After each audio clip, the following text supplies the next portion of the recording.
Hey YouTubers, Melanie Ray here, and we're going to read Chapter 22 of Charlotte's Web by E.B. White. This is the final chapter, and it's called A Warm Wind.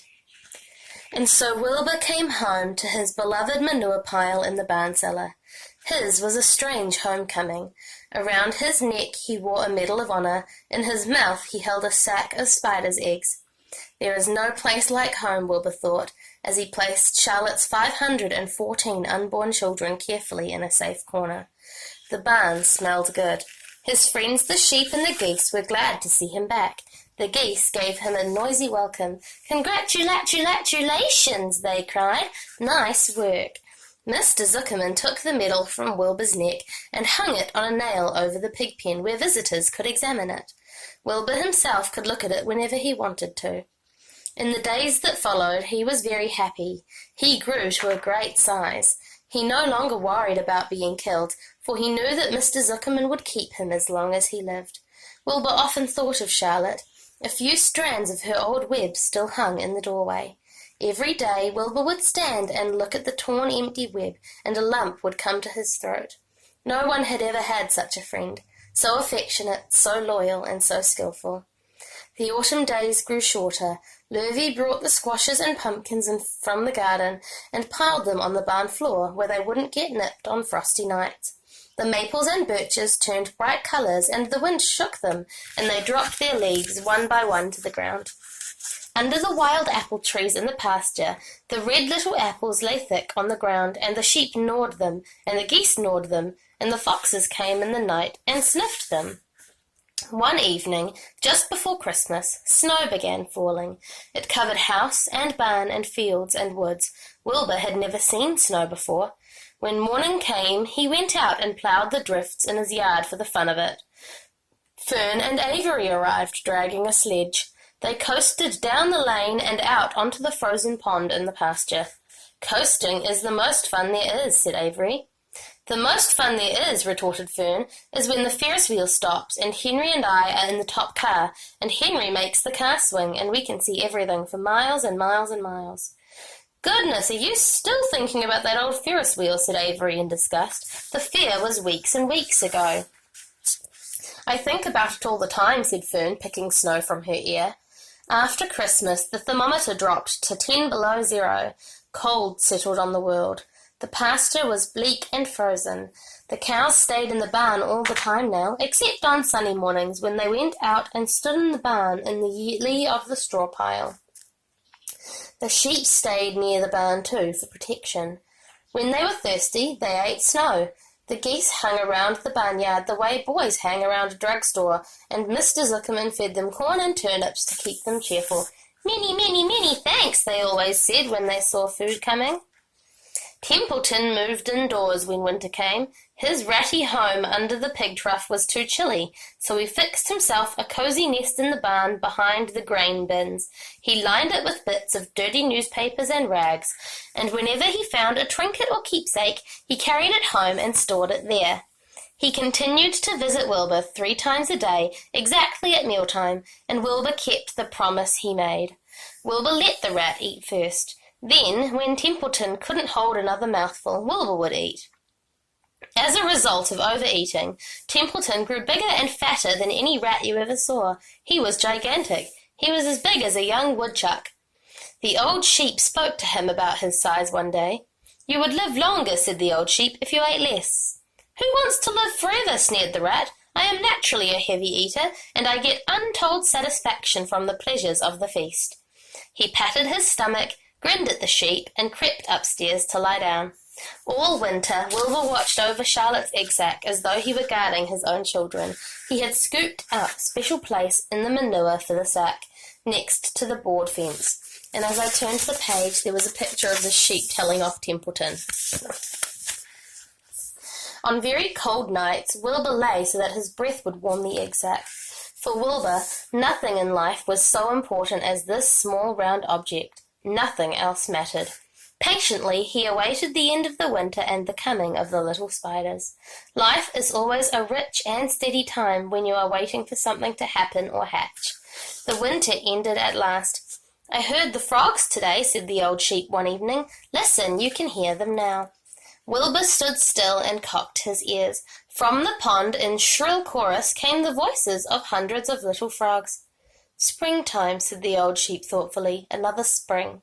As she walked away, Wilbur saw a new lamb following her. It was only a few hours old.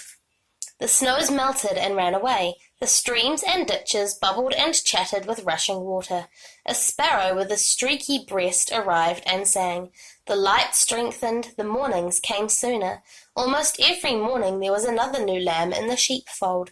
The goose was sitting on 9 eggs, and the sky seemed wider and a warm wind blew.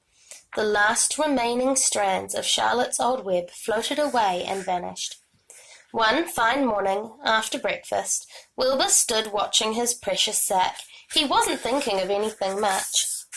As he stood there, he noticed something move. He stepped closer and stared. A tiny spider crawled from the sack. It was no bigger than a grain of sand, no bigger than the head of a pin. Its body was grey with a black stripe underneath. Its legs were grey and tan. It looked just like Charlotte. Wilbur trembled all over when he saw it. The little spider waved at him. Then Wilbur looked more closely. 2 more little spiders crawled out and waved. They climbed round and round on the sack, exploring their new world. Then 3 more little spiders, then 8, then 10. Charlotte's children were here at last. Wilbur's heart pounded. He began to squeal. Then he raced in circles, kicking manure into the air. Then he turned a back flip. Then he planted his front feet and came to a stop in front of Charlotte's children. "Hello there," he said. The first spider said hello, but its voice was so small Wilbur couldn't hear it. "I am an old friend of your mother's," said Wilbur. "I'm glad to see you. Are you all right? Is everything all right?" The little spiders waved their forelegs at him. Wilbur could see by the way they acted that they were glad to see him. "Is there anything I can get you? Is there anything you need?" The young spiders just waved. For several days and several nights they crawled here and there, up and down, around and about, waving at Wilbur, trailing tiny drag lines behind them and exploring their home. There were dozens and dozens of them. Wilbur couldn't count them, but he knew that he had a great many new friends. They grew quite rapidly. Soon each was as big as a BB shot. They made tiny webs near the sack. Then came a quiet morning when Mr. Zuckerman opened a door on the north side. A warm draught of rising air blew softly through the barn cellar. The air smelt of the damp earth, of the spruce woods, of the sweet springtime. The baby spiders felt the warm updraft. One spider climbed to the top of the fence. Then it did something that came as a great surprise to Wilbur. The spider stood on its head, pointed its spinnerets in the air, and let loose a cloud of fine silk. The silk formed a balloon. As Wilbur watched, the spider let go of the fence and rose it into the air. "Goodbye," it said as it sailed through the doorway. "Wait a minute," screamed Wilbur. "Where do you think you're going?" But the spider was already out of sight. Then another baby spider crawled to the top of the fence, stood on its head, made a balloon, and sailed away. Then another spider, then another. The air was soon filled with tiny balloons, each balloon carrying a spider. Wilbur was frantic. Charlotte's babies were disappearing at a great rate. There's Wilbur watching all the baby spiders fly away. "Come back, children," he cried. "Goodbye," they called. "Goodbye, goodbye." At last, one little spider took time enough to stop and talk to Wilbur before making its balloon. "We're leaving here on the warm-up draft. This is our moment for setting forth. We are aeronauts, and we are going out into the world to make webs for ourselves." "But where?" asked Wilbur. "Wherever the wind takes us. High, low, near, far, east, west, north, south. We take to the breeze, and we go as we please." "Are all of you going?" asked Wilbur. "You can't all go. I would be left alone with no friends. Your mother wouldn't want that to happen, I'm sure." The air was now so full of balloonists that the barn cellar looked almost as though a mist had gathered. Balloons by the dozen were rising, circling, and drifting away through the door, sailing off on the gentle wind. Cries of "Goodbye, goodbye, goodbye" came weakly to Wilbur's ears. He couldn't bear to watch any more. In sorrow he sank to the ground and closed his eyes. This seemed like the end of the world, to be deserted by Charlotte's children. Wilbur cried himself to sleep. When he woke, it was late afternoon. He looked at the egg sack. It was empty. He looked into the air. The balloonists were gone. Then he walked drearily to the doorway where Charlotte's web used to be. He was standing there thinking of her when he heard a small voice. "Salutations," it said. "I'm up here." "So am I," said another voice. "So am I," said a third voice. "3 of us are staying. We like this place, and we like you." Wilbur looked up. At the top of the doorway, 3 small webs were being constructed. And there's a picture of Wilbur looking up at the 3 new webs. On each web, working busily, was one of Charlotte's daughters.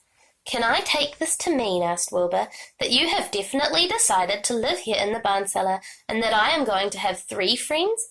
"You can indeed," said the spiders. "What are your names, please?" asked Wilbur, trembling with joy. "I'll tell you my name," replied the first little spider, "if you'll tell me why you are trembling." "I'm trembling with joy," said Wilbur. "Then my name is Joy," said the first spider. "What was my mother's middle initial?" asked the second spider. "A," said Wilbur. "Then my name is Urania," said the spider. "How about me?" said the third spider. "Would you just pick out a nice sensible name for me, something not too long, not too fancy, and not too dumb?" Wilbur thought hard. "Nellie?" he suggested. "Fine, I like that very much," said the third spider. "You may call me Nellie."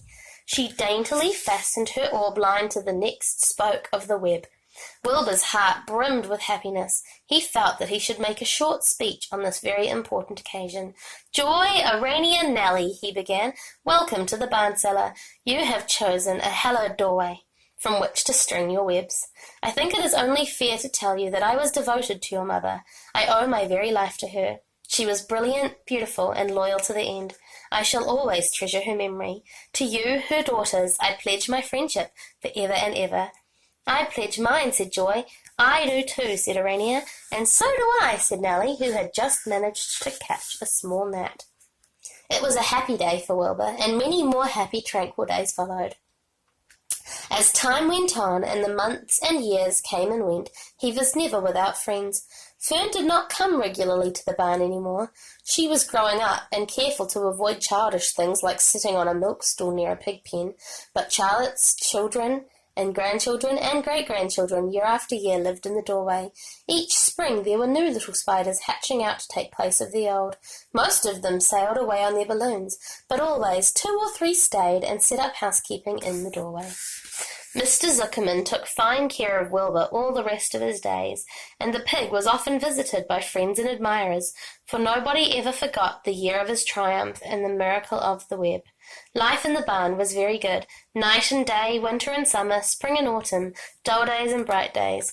It was the best place to be, thought Wilbur, this warm, delicious cellar, with the garrulous geese, the changing seasons, the heat of the sun, the passage of swallows, the nearness of rats, the sameness of sheep, the love of spiders, the smell of manure, and the glory of everything. Wilbur never forgot Charlotte. Although he loved her children and grandchildren dearly, none of the new spiders ever quite took her place in his heart. She was in a class by herself. It is not often that someone comes along who is a true friend and a good writer. Charlotte was both. And that's the end of the story. Thank you for joining me on this Charlotte's Web journey. Bye.